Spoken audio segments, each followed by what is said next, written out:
तो नमस्कार प्रणाम भोजपुरिया भैया लोग और सब बताएं कैसे बानी रउआ सब है। उम्मीद करता नहीं रउआ सब ठीक ठाक होखा भैया और हमहू ठीक बानी।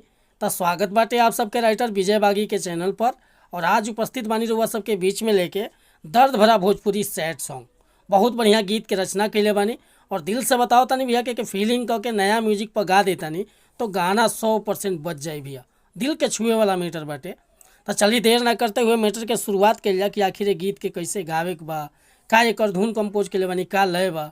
लेकिन वीडियो स्टार्ट कर से पहले भैया एगो बात बतावल चाहब कि रुआ अगर नया सिंगर बानी आ सिंगिंग में इंटरेस्ट बा, अच्छा मैटर के तलाश में भटकतनी, सही ढंग के गीत नहीं खे मिलत, बढ़िया तुकबंदी नहीं खे मिलत, चाहे मन पसंद के मैटर नहीं खे मिलत, तो भैया अगर हमरा चैनल पर आ गई बानी तो एकदम निश्चिंत रही, निराश भैया के जरूरत नहीं खे।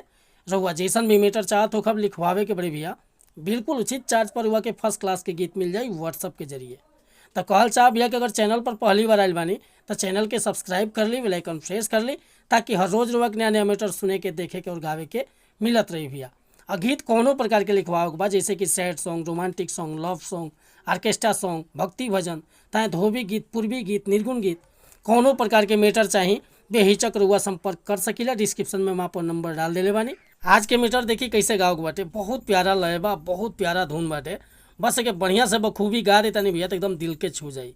एगो लड़का एगो लड़की से प्रेम कैले बा, लड़किया धोखा दिले भैया। देखी लड़कवा का कहता कि जौन बेना कोइनी की सोनावा जईबू छोड़ी के उड़, जौन बेना कोइनी की सोनावा जईबू छोड़ी के उड़, कैले न रहती तोहसे पीरितिया तू गईलू दिलावा तूर, कैले न रहती तोहसे पीरितिया तू गईलू दिलावा तूर, जौन बेना कहनी की सोनामा जईबू छोड़ी के उड़। तो भैया ये मुखड़ा लेकर हुआ सबके बीच में उपस्थित रहनी है। अगर ये मुखड़ा पसंद हो के फुल गीत लिखवावे के चाहता नहीं तो बेहिचक हमरा व्हाट्सअप नंबर पर संपर्क कर सकीले। व्हाट्सअप के नंबर बाटे 8874473128। कोनो प्रकार के मीटर लिखवाओ होके चाहे नया म्यूजिक बनवाओ होके बेहिचक रुआ कॉल चाहे व्हाट्सअप कर सकीला। डिस्क्रिप्शन में नंबर बा और व्हाट्सअप नंबर भी दे दिले बानी। अगर ये वीडियो पसंद आई तो एगो लाइक करब, कमेंट करब। आ चैनल पर पहली बार आइल होखेम तो चैनल के सब्सक्राइब कर ले।